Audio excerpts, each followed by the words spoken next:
Best पतपेढी निकालानंतर भाजपने ठाकरेंच्या शिवसेनेला डिवचल्याचं पाहायला मिळालं।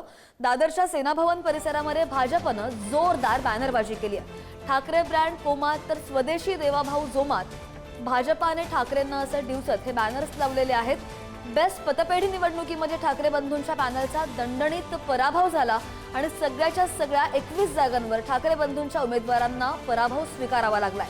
आमदार प्रसाद लाड यांच्या नेतृत्वाखालील पॅनलला 7 जागा मिळालेल्या होत्या। अधिकची माहिती घेऊन आमचे प्रतिनिधी सुशांत सावंत आपल्या सोबत आहेत। सुशांत, दोन्ही पक्ष जिंकणार, भाजपा असू दे किंवा ठाकरेंची शिवसेना असू दे, दोघांनीही निवडणूक प्रतिष्ठेची केली होती। मात्र जिथे आता ठाकरेंना पराभव पत्करावा लागलेला आहे त्यानंतर डिवचण्याचं काम सुद्धा भाजपकडून सुरू असल्याचे दिसतंय।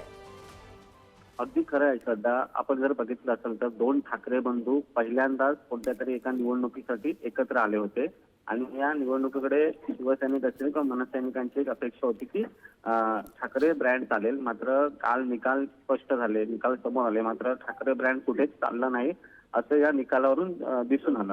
त्यानंतर आता भाजपनं मात्र या ठाकरे ब्रँडला डिवचण्याचा प्रयत्न केलेला आहे।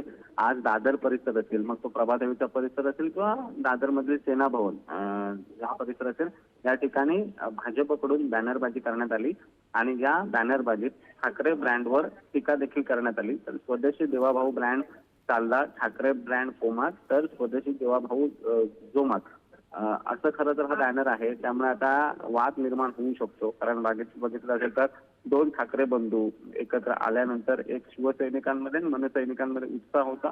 पहिली निवडणूक होती, मात्र या पहिल्या निवडणुकीत ठाकरे ब्रँड चालला नाही आणि आता या ठाकरे ब्रँडवरून भाजपनं ठाकरेंना डिवचल्याचं बघायला मिळते। नाही, बरोबर आहे। हे बॅनर सुद्धा आपण दृश्यांच्या माध्यमातून पाहतोय। ठाकरे बंधू आता याला काय उत्तर देतात याकडे सुद्धा लक्ष असेल। सुशांत, धन्यवाद दिलेल्या माहितीसाठी।